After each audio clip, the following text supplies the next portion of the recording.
Flying can be pretty scary. Being stuck in a metal tube drifting through the sky can be quite daunting, especially when things go wrong. If you have a fear of flying, you might not enjoy this video, but without further ado, it's time to fasten your seatbelts and prepare for takeoff as we let the darkness take control. Number 1. I travel pretty regularly, so I don't struggle with anxiety nor anything about flying. I really quite enjoy it. That being said, Flight 72 from New York City to Istanbul in 2012 was easily the scariest experience of my life. We departed from JFK early evening. I wanted to say about 5 or 6, and it was a 10.5-hour flight. A couple of things as background. My plan was to eat the provided dinner, wait a little bit, take the sleeping pills I'd bought, and pass out, and hopefully wake up an hour before landing and avoid all the monotony that goes along with long flights. The other thing to note was that this was not a nice plane. It looked old, it felt old, and rickety, and had that old plane smell. Okay, so everything was going to plan. We were about 3 to 4 hours into the flight. I'd eaten dinner, taken my pills, and was just starting to fade out, when I noticed 2 things. 1. The screens throughout the cabin that depicted the flight path and our current location were off. Last I looked, it had shown us ways off on the coast near the middle of the Atlantic, and it felt like we were periodically dropping altitude. It was odd, because it felt controlled, and it wasn't a big constant drop. Just every few minutes, you could sense that we were being lowered bit by bit, leveling off. This sort of piqued my interest enough to shake off the drowsiness that was coming on. But I wasn't really nervous at this point, just curious as to what was going on. I don't think many people on the plane had any idea about anything unusual. That wasn't until we heard over the intercom, "We need to make an unscheduled landing. Flight attendant, prepare the cabin." That got people's attention. Obviously, my first thought was, unscheduled landing? Where? We're in the middle of the Atlantic. I was sitting in the middle of the cabin in the 767 we're in, near where the flight attendant station is, and the jumper seats they sit in, so it was easy for me to lean over and try and chat with one of them. I asked if they had any more information, and knew where we were going to land or what was going on, to which the 2 flight attendants replied that they didn't have any more information than we did at that point. So this sort of quiet anxiety now exists within the cabin. People are chatting quietly between themselves, and everyone is looking around out the windows. It was a clear night, and we were over the Atlantic. All you could see was the ocean. Meanwhile, the screens are still dark, and we are continuing this sort of periodic descent. 10 minutes pass. The captain comes on, and essentially repeats the same message. Still no more information from the flight attendants, and this 10-minute pattern of repeating the same message and the weird descent, with still only the Atlantic to be seen out the window, goes on for another 50 minutes. I had no idea what to assume about all of this. Even the flight attendants seemed anxious, and I even specifically asked them if it was an emergency landing, if the plane was malfunctioning, and they wouldn't confirm or deny anything to me. Let me say here, the flight attendants were phenomenal this whole process, very patient and helpful, and they legitimately did not have the answers we were looking for, and did a wonderful job of keeping everyone calm. That being said, the pilot gets on the line and repeats the message and says we're making an emergency landing, this time sooner than the 10-minute pattern than before.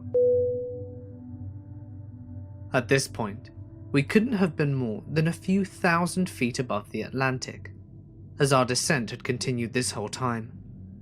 I didn't have the perspective to see forward, obviously, but on both sides of the plane, all I could see was ocean. There was a palpable anxiety in the cabin, including myself. I always wondered how much that sleeping pill I took helped calm me down, with how high my adrenaline level was. It certainly wasn't helping me sleep at this point. We were getting closer and closer to the ocean, like we were going to land almost. My heart was thumping in my chest. I even got my phone out and was drafting a text to my wife to tell her that I loved her, on the small chance that it would somehow send. Not sure what I was thinking. At the very last moment though, nearing the ground, I see the small light of some fishing boat, and then some lights from land, as then we touched down, on land. Everyone clapped and yelled in joy, and let out a huge corporate sigh of relief. The pilot got on, and says that there was a malfunction with the plane, and that we had made an emergency landing in Newfoundland in a tiny island called Stevensville. I came to find out later that there had been an electrical malfunction in the cockpit, and that the instrumentation for the pilot was either inaccurate, or not on at all, but that he was essentially flying the plane with very limited instrumentation, essentially manual or flying blind. This explains the weird descent pattern that he was doing, bit by bit, as they tried to figure out where to land. The malfunction happened over the Atlantic, and he had the choice between trying to make it to Iceland or turning back and trying Newfoundland, and choosing the latter. I learned that generally, they try to plan flight paths across the Atlantic in a sort of arc, in case of situations like this, so the pilot has options. In this case, I'm certainly glad he did. I had a chance to talk to the pilot later on in the evening, but he wouldn't go into much detail about what happened, but I assumed he would have just told me that this was a routine kind of thing. A seasoned pilot probably saved a lot of lives that day, including mine. Beyond all that, what happened over the next 8 to 10 hours is another crazy story. But still, that time with those crazy descents was some of the worst and most terrifying times of my life, and I'm so glad I made it out alive. Number 2. I fly often in Europe, but this was the first time flying in the southern US, having just connected from an easy 9-hour flight from Heathrow. I was on an easier 1-hour flight to Kentucky.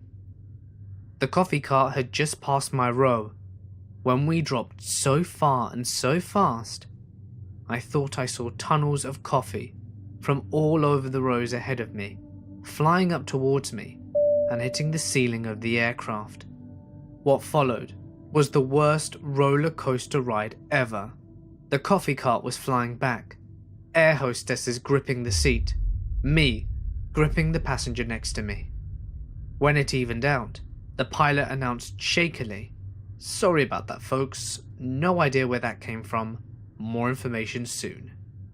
The passenger sitting next to me still holding my hand, then assured me we'd make it to the ground no matter what, which, when you think about it, isn't really that comforting. Suddenly, the plane goes down, fast, and thrown about like a hairdryer. I am crying as we heavily hit the ground. Pilot returns to say, "We're currently between 2 hurricane fronts, so we need to land as soon as possible." We're the last plane to land. The airport shut, and we didn't leave the runway for 40 minutes as the storm lashed the plane. Lightning fell everywhere. And I kindly asked the passenger sitting next to me why everyone's phones were going off like a siren as soon as they turned on. Hurricanes and planes would not try again. Number 3. June 2015. I was on my way to the airport when we get a call saying all commercial flights are cancelled due to storms over the UK and France. I was one of 10 people on a private plane, so this did not apply to the flight I was on, although it was suggested that the plane did not go. The person who paid for the flight was determined to go, as captains wouldn't agree if it wasn't safe. I made it clear that it was not about the money, as it would be non-refundable if we decided not to go, but I didn't pay and had no real say. Flying to Nice in France is about an hour and a half usually, and we had people waiting for us at the airport for when we were due to land. The first hour was bumpy, but nothing out of the ordinary. The co-pilot comes out and tells us then to be aware we are about to be caught in turbulence and it will be bad. This was scary since they usually downplay it, but what happened next was a 10-seater plane being caught in a lightning storm, rolling in every angle. We dropped 5,000 feet. The plane was on its side rocking and nosediving. The lights went out, rain hit us, and we could see nothing but rain and pitch black, with the occasional lightning strike out the front window. The video that shows how long till the destination went fuzzy, and when it came back it showed that we were not moving forwards. As the wind was so strong, we were being knocked about so much that the plane was practically going at the speed of a train. Everyone is now crying bar the pilot. The co-pilot has his eyes closed and is praying for about 40 seconds until we start to nosedive again. This time the pilot does not reclimb and starts dodging storm clouds. Sky is flashing every few seconds, and I held my ear from the sound of being inside of thunder. This happens for an hour. When we land, the pilot said it was the worst conditions, and that the communications went down midway through, but the company should have never given the okay. The people waiting greeted us with red eyes and open arms.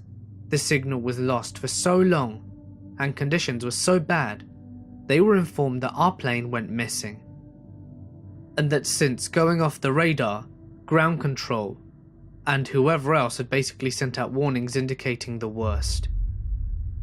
I used to fly many times a year and never cared for turbulence. Since then, I need sedatives to make it bearable. Even reading this now still haunts me. Number 4. I was flying out of Atlanta because my trip began at 4 AM.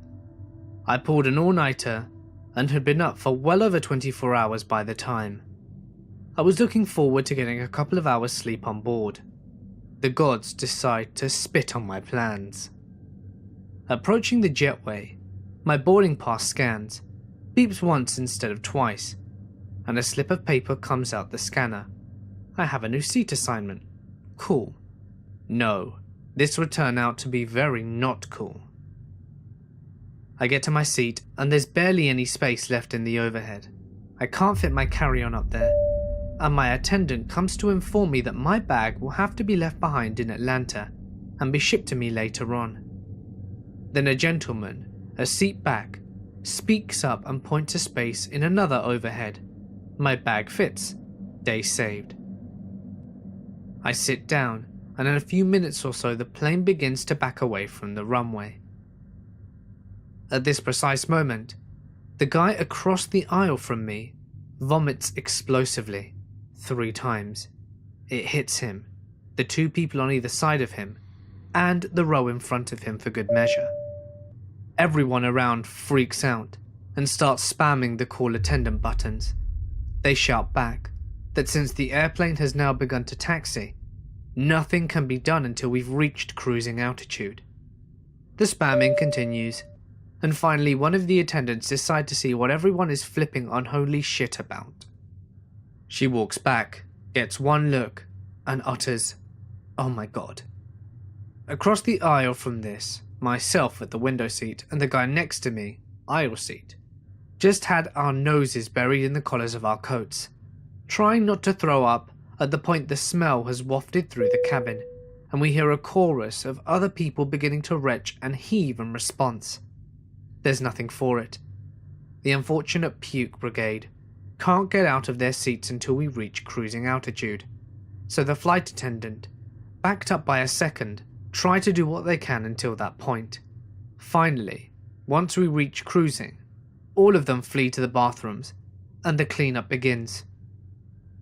Except at first they can't find an airspray, so attendant 1 begins spraying vanilla-scented perfume everywhere in an attempt to mask the vomit smell. This did not improve matters. Attendant 2 finds some Febreze and sprays what had to be half a can around the actual seats. People rapidly started complaining of headaches, and my seatmate and I are now completely unable to breathe.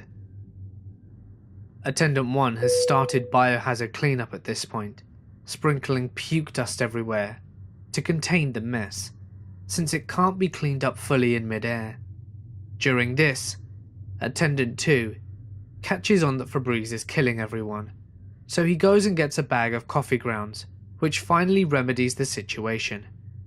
Until someone bitches about the smell of coffee, and they bring the Febreze back, and my seatmate and I die again. We never saw the people who got puked on again, but we saw the puker one more time when he went to get something out of his bag. Beverage service saw the purchase of a metric shit ton of alcohol, and Attendant 1 was later joking about burning her uniform. The great puking was all anyone could talk about for the whole flight. As soon as we landed, phones came out so that everyone could bitch about it to their friends and relatives. No sleep was had on those 2 hours, and my God, was it horrific. Number 5. It's 9/11/2001. I'm flying from Cedar Rapids, Iowa, to Cleveland, Idaho. Just as we were about to board the plane, someone in line says something like, "Cessna just crashed into the World Trade Centers." Though a bit troubling, most people were just focused on getting on the plane and didn't pay it much mind. Taxi to runway and take off like normal. I have my head buried in a book, so I'm not really paying much attention to what's going on, though I did notice we didn't get to altitude, which I thought was weird. I think we stayed at around 10,000 feet rather than going up to 30. My flight was direct to Cleveland, and we cruised along about 10,000 feet for about 30 minutes. Then the pilot came over the intercom and said that the FFA had closed all US airspace and that we were landing in Chicago O'Hare. Well, now everyone on the plane is getting nervous. I really had no idea what the hell was going on. Maybe there was a big accident, or maybe a plane was in the air hijacked. We land at O'Hare, and looking out the window, what I could see was chaos. Planes were everywhere, stacked up at the gates, on the access runways, leading to the takeoff runways. I had never seen so many ground planes before. People started getting on their phones, and slowly, information started spreading through the plane that we were under some form of attack. We thought this meant that someone had launched a military attack of some sort, like jet fighter missiles, etc. I'm totally confused as to what the hell is going on. Of course, my cell phone was dead, but it probably wouldn't have mattered if it were charged, because people were having a difficult time getting through to their loved ones via the telephone anyway. After about an hour of waiting, we were able to get off the gate. The scene inside was total panic. I remember seeing National Guard soldiers there with their rifles and dogs. Over the intercom, they were repeating, "Please leave Chicago O'Hare Airport as soon as possible." I overheard people saying that the attack was coming to Chicago. I have 2 small kids at home and a wife. I'm stuck at O'Hare with what I thought at the time was an imminent attack. I left my luggage behind and got out of the front of the airport. I managed to stop a guy driving a rental car shuttle bus and asked if he knew if there were any cars available. He said, "Buddy, nothing is available, but I hop on and I'll take you with me so you're not stuck here." I ride to the rental car facility, and I'm racking my brain to try and figure out how to get the hell out of Chicago, with no rental cars available. Flights are shut down, and I was sure trains wouldn't be an option either. Then it hit me. I knew what to do. I asked the rental car driver for some directions on where I needed to go and started walking. I walked for about 20 to 30 minutes or so, and found what I was looking for: U-Haul. I rented a U-Haul truck and drove all the way back to Ohio. As you can imagine, it was absolutely horrific to go through. Number 6. I was working a flight from London Heathrow to Singapore. The second I greeted this couple at the doors, I knew there were going to be trouble. I know you shouldn't judge a book by its cover, but hey, I'm only human, and I'd been doing this job long enough to know an asshole when I saw one. The guy was 50-ish and chronically obese with a t-shirt that ended at his belly button, and he waddled up to the door. You could see his belly flopping from side to side, as if it had a life of its own. He was the kind of guy that you could smell before you see him coming. His wife was short, and seemed kind of whacked out. The second they got to the doors to board, the woman started asking when food was going to be served, and that she wanted a bottle of water for both of them. I got her the water, and, in the least patronizing way possible, said that food would be served after takeoff. I was working in the business section, and there was no way that these two were going to be my problem. Remember what I said about not judging a book by its cover? Well, it turns out they were in business class with me, for 13 hours. As soon as he sat down, he wasted no time in taking off his flip-flops, and before I knew it, his wife was on her knees cutting his skanky toenails and leaving that sweet debris all over the floor. Fast forward to meal service, and I asked them what they'd like. He wants beef, she wants pasta. I go back to the gallery and come back with pasta, but she's gone to the toilet. Fine. I'll leave it on her tray and let her husband know it's there for her. I go back to the gallery and get the beef, and come back, and he is eating his wife's food. I didn't know what to do and assumed they'd already discussed it or something and thought nothing of it, leaving the food there with him. 30 minutes later, and the woman is brought up by another crew member. Apparently she got lost on a plane and couldn't find her way back. Seriously? Next thing I know, she was complaining to another flight attendant that her food had been forgotten. I said to her that her husband had eaten it, and he denied it, and by that point all the plates had been cleared, so there was no evidence. Not only that, we'd run out of pasta, which of course she was very displeased by. Over the next few hours, we had complaints from passengers saying that the guy was burping, farting, and otherwise being really gross. Sadly, there wasn't much we could do as it was a full flight and we couldn't exactly move anyone around. At that point, I walked down the aisle and he was standing on his seat looking down at the sleeping passenger next to him. Perversely. Literally just frozen there. I asked him if he was okay, and he said that he needed to use the toilet, but couldn't get past the passenger next to him. His look had a completely different meaning to it, so I asked the passenger if he could move his legs. The passenger did so, and this guy still manages to trip over him and nearly crush and smother this guy to death with his BO. He was in the toilet so long, I nearly had to knock on the door to see if he was okay. I don't know about you, but 45 minutes certainly seems excessive to me. Once he came out, he said he needed painkillers for his back. I said we could give him paracetamol or Tamgestic if the pain was really bad. And at this point, he took out a packet of empty painkillers that were very strong and said that he needed those exact ones, the ones that he was prescribed by his doctor and provided by his pharmacy. I explained to him that we weren't a pharmacy and obviously didn't have any on board. He was having none of it and complained to the head air hostess. After all of this shit, I was beginning to wonder why I took up the job, and at that moment I heard a scream from the cabin. He had completely undressed himself and was walking stark naked down the cabin. His wife had once again disappeared and was lost, and in the end they were escorted off the plane by the police in Singapore. As it turns out, they were off their tits on meds and booze. Not a day I would ever wish to relive. Hey guys, it's Mort here, and thank you so much for listening. You know, I really love flying. It's worth remembering that it is the safest form of transport. If you enjoyed today's video, please consider dropping it a like and leaving a comment. as it would really help me out with that pesky algorithm. If you want me to read your story, you can drop it to me via email or submit it via text post to my Reddit. Links to both can be found in the description. And if you'd like to do something truly amazing today to help support the channel, you now can, via Patreon. You can find the link in the description as well as the links to my social media pages. But anyway, for now guys, I'm going to sign off.